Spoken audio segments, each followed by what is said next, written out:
And make sure I have the view, speaker view. Okay. Hello and welcome to Podiatry Practice Mastery. My name is Don Pelto and I have Mr. David Hilton with me. Welcome, David. Hey there, how are you? I'm doing well. Welcome to everybody. Yeah, welcome to everyone's watching here today.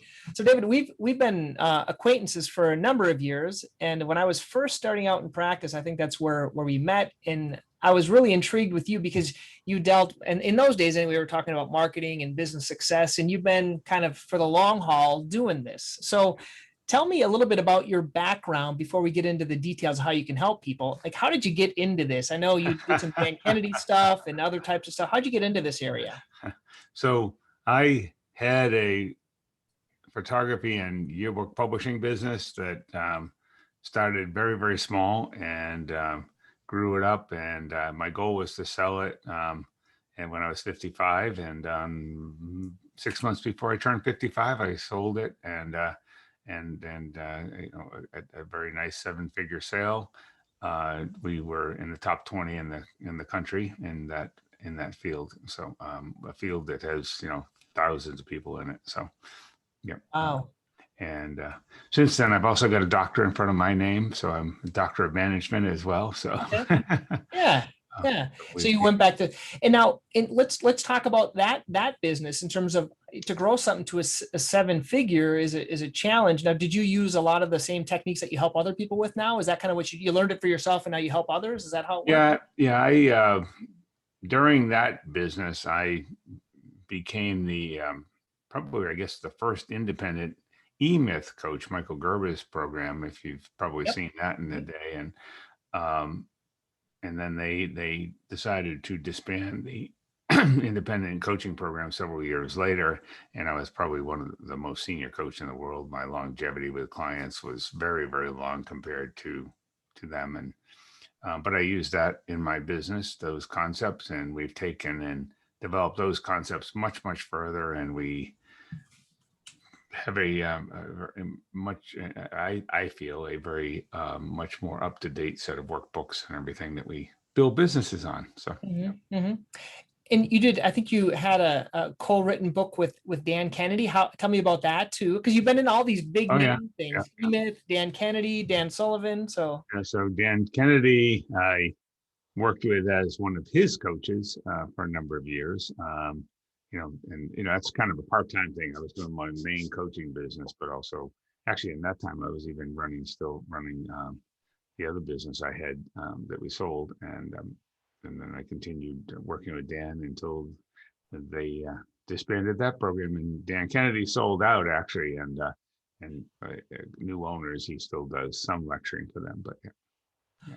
wow. Anyone else that you did, or then they closed and you kept going? You have longevity here. Well, right now, of course, a very popular concept out right now is Story Brand.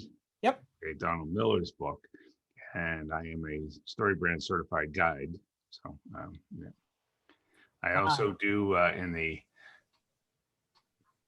mostly in the IT world kind of thing is what's called Agile Scrum, and it's basically replaced all of project management, and the concepts there, which I could do with you sometime, are the art of getting done. The original book on the subject was The Art of Getting Twice as Much Done in Half the Time. The reality is getting 3 times as much done in a third of the time. That can be another interview. I think that's exciting. I've never heard, like I've heard of these other ones. That's the one I haven't heard of before. Yeah. So that's good. So let's start in giving kind of, I know you have a breadth of information, and before I don't want to forget, you have a book that you're working on or that you wanted to talk about. I want to make sure. No, Spark has been up for a couple of years now. Spark, taking your business from struggle to significance, and it's a parable. The story is based around a builder, you know, an architect builder, okay, who didn't like working for somebody else and decided to go out on his own, and the challenges and the struggles of doing that. But you know, people reading the book and would find it analogous to running your kind of a business, or Yeah. almost any kind of a small business that's making that transition into running a small business. That's a whole different animal than working for somebody else. Yeah. Yeah. And many people aren't cut out to do that even. So, but it's, to me, it's the only way. I figured out when I was probably 20 or 21 that I was terminally unemployable already at that point. So Yeah. the idea Nice. of working for somebody else wasn't something that ever fit my mindset. So yeah. Well, for all these links, I wrote them down. They're all going to be in the show notes here of this podcast. So let's get right into it then. So one thing, how is it that you can make more money when we're already working as hard as we can? So as podiatrists, we're working, our 40, 50 hours, seeing tons of patients. How is it that you can increase revenue? Let's start out with that. Well, I've worked with at least 100 medical professionals over the years in different fields: PT, chiropractic, dental, etc., MDs, over the years. And much of the time they think that I need to be able to do it all. I need to touch, just like in any other small business person, I need to be able to touch everything. Okay. And that's what causes the challenge. Okay. It's how to focus. And you would know this from the Dan Sullivan program. Okay. What's your unique ability? Okay. What's the thing that's going to make me, that I can uniquely do the best? And if I focus all of my attention to that, like over 80% of my attention to that, the business is going to succeed. Mm-hmm. And there's going to be a whole bunch of other things that somebody else is going to be best at. Okay. Bookkeeping, for instance. Okay. Customer front end customer satisfaction, and any other number of things in an office. Because I see in many medical practices, particularly those where the doctor may walk out, like in a dental practice or a chiropractic office or something like that. The doctor's walking out. He's trying not to notice, trying not to notice what's going on in the practice, so that he can go out and get the next patient and go back to his office. Well, he should be aware of what's going on in the office, but he shouldn't be needing to kind of hide from it. He should be able to come out and greet patients and say hi and go back and do his thing, because he knows the desk and everything out front is taking care of itself, because he's got a good office manager in place who he trusts. Mm-hmm. Yeah. Mm-hmm. And I think a lot of times we get people in positions where we don't have enough trust in them to do the job. And that's more often than not comes back to us, because am I willing to let go? Am I willing to let go of all the things I shouldn't be doing so that I can focus my time on the things I should be doing? So that would be step number one. Am I willing to let go? Because that's often many small business people in all kinds of industries. It doesn't matter whether I'm in a medical practice or almost anything else. It's just true of small business. The small business owner wants to touch everything and can't. Not and grow for sure, because the business owner in the small business becomes the constraint to growth, because at some point they can't touch everything. And that's when the business now doesn't grow.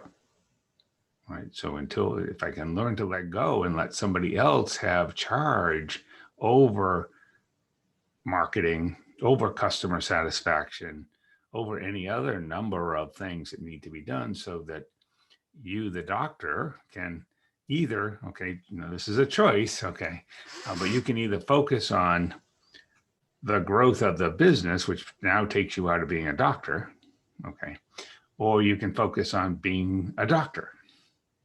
Either way, I'm not saying which one's better or worse. Neither one is better or worse. I had a client for a while who is in the chiropractic world and in the PT world, and has got over 30 clinics. He clearly is not trying to be a chiropractor or a PT at this point in his life. He's got a real business to run. All right. Mm-hmm. by letting go, he's able to do that. He was able to grow that business. Okay. Now, on the other hand, we're seeing many MDs now going back to work for hospital groups and things like that because they want to be a good MD. All right. We see MD practices in particular that are growing, but they'll put a key manager in place of the office. Now, I don't mean that. I mean, this guy's a high ranking at the same rank as the doctor. He's the guy in charge of running and building the business so that the doctor can focus on being a doctor. Yeah, like an MBA or something like that. Not that, but just someone that knows how to do that. Yeah. And I know, and I had not a client, but a good friend of mine up in the Northwest, who's probably got one of the largest dental practices I've seen. It's in a community of 130,000 people total market area. I mean, the next nearest city is 2.5 hours away. And they've got 85,000 patients on their rolls, 4 buildings, and at the time was doing over $35 million a year in a dental practice. Okay. Wow. Yeah. But he clearly knew enough not to try to be a dentist anymore. Yeah. Yeah. Practice to right now. I'm not saying that that's the right strategy. If I'm going to do that and want to be the dentist, then I've got to be willing to put a person in charge who takes care of the business as a partner. Okay, so we can do that too. Okay, there's a number of different ways of doing these things, but otherwise we become our own constraint to growth. And I see that time and time again in all kinds of small business, but certainly in professional practices. Yeah. Now, David, in your experience, for us, let's say a medical specialty, how often what's the role of those that learn this on their own and just kind of take action and do it on their own? Like, when do you decide, hey, I think I need someone to help me to get there? Kind of, I need someone to show me the way, versus I think what a lot of us do, we hit what we call the ceiling of complexity. And then that's a Dan Sullivan term. And then we either figure out a way to delegate it or abdicate it, or, we go through all these struggles. When would someone need someone else to help them? Like, when do you know? Right. Well, businesses don't just simply grow in a nice straight diagonal line. Okay. And they certainly don't grow straight up, but they don't just grow in a nice diagonal line. Okay. It's more like a series of stair steps. Yeah, like you hit a ceiling, then you hit a ceiling, then you hit a ceiling. Exactly. But most people hit the ceiling and the game's over. Okay. They keep bumping their head off the ceiling. They know there must be a better way because they see somebody else in their profession doing it. Right. So they know there's got to be a better way, but I keep pounding my head off the ceiling. Much of it is because they're not willing to change, but I do need to find a change agent of some sort. Yeah, either they have to learn something that you don't know, or find a who that can help you. Right. And we would call that ceiling a constraint. Okay, it's the constraining factor to growth. If you can break that constraint, you instantly jump to the next level. It's not a long-term thing, but you instantly jump to the next level. And then you're going to eventually hit another level yet. Okay. And so sometimes if it's a qualified business advisor or whatnot, they can get you through those constraints. And yeah, that's the real key thing. But a lot of times people say, yeah, but I don't want to give that up. Yeah, but I don't want to give that up. Yeah, but I don't want to give that up. You're stuck in the box. Yeah. You're stuck in the box because at some point I have to focus on, as Dan Sullivan says, the unique ability. Okay, what's my unique ability going to be? Is my unique ability going to be the CEO? Or is my unique ability going to be the chief medical officer in my company and somebody else is the CEO? Or what role am I going to play? Okay, now notice when I'm saying these roles, we have ownership of the business versus the roles inside of the business. So, and the second, anybody, whether it's a one person doctor's office or a multi-person doctor's office like you have, okay, the second you come into the office, you're no longer the owner. You're now an employee of the company. Okay. Hmm. Yes, you may be the most senior employee in the company, Or the most productive employee, or or maybe the most productive. or the least. But Dare like I you say? say, because a lot of doctors say, I produce, 50% of the revenue for the practice, so I should be doing this. Well, that's fine, but as long as someone else is doing the growth component, someone needs to be doing that. If he's got more than one partner and he's producing more than 50%, he's got a problem. Because why is he producing more than the other two guys in the practice? That doesn't make sense. Mhm. Why are they not being brought up to speed? Okay, that doesn't make any sense to me. Okay, I would want to have a team around me that can perform equally, so that effectively. Now, I'm not suggesting you're going to change patients every day of the week. Okay, just because a patient comes in and they don't see you, they see the other doc. I mean, that could happen on occasion when you're on vacation or something. But I'm not suggesting you just willy nilly, don't let the patient see the doctor they saw last time. But every doctor should be equally good at serving as many patients. Now, it's not going to happen in the first year. I mean, it'd probably take a year or so to get that up to that level. But in meeting the standards that the owner or owners think are acceptable, so we can have standards. But if I've got somebody working for me who I can't coach them up to the standards within a year, oh my God. Yeah. And I think a lot, I can speak to myself. And I think a lot of times it's maybe the who we need is that coach person, because if we're all seeing patients, we don't have time to train the new ones. You need a system to do that. That's what the E-Myth talks about. Right. Who can we pay? And there are certain people within our profession that do that. They get the new doctor up and running and do this teaching stuff that frankly, we just don't have time to teach, or just, Right. they can shadow us, but the teaching's hard. Yep. And I did that for chiropractors for a number of years. So Yeah. yeah. So Dave, we talked about kind of the practice. So this thing about having like a CEO running it or a manager running your practice, that's for maybe practices that really want to grow. What happens if that practice that has, a practice and just a couple of doctors and they're okay with that, but they just want to increase the amount of patients or increase the revenue that they're getting from each patient? What are some ways of Sure. doing Well, that? sure. Let's figure out. I mean, there's really only a couple of 2 or 3 money making roles in your practice. All right. Now you'll know your practice better than I do, so you can help me with this. Okay. But clearly the doctor is a top producer. Mm-hmm. The doctor should only be seeing patients because that's where he's going to make most of the money. Okay. When he's not seeing patients, he's not making money. The next one is marketing. Every business needs marketing. Now, a lot of doctors, I would say the words marketing and sales to, and it's like, oh my God. Okay. We don't do that here. We don't sell to anybody. Oh, yes, you do. Of course you do. Okay. You're selling the concept of your office versus some other alternative, even. Okay.